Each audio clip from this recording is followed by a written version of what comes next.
Uy, ano na, Maricar? Anong plano mo?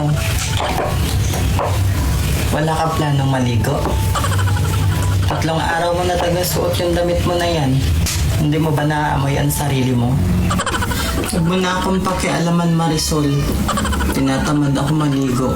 Tsaka, malamig. Tulala ka na naman dyan, Maricar. Sinabing wag mo nang isipin yung si Kaloy. Dahil hindi ka na nang i-chat. Mag-move on ka na lang. Maganda pa rin naman ako. Kahit hindi ako maligo. Diba, Marisol?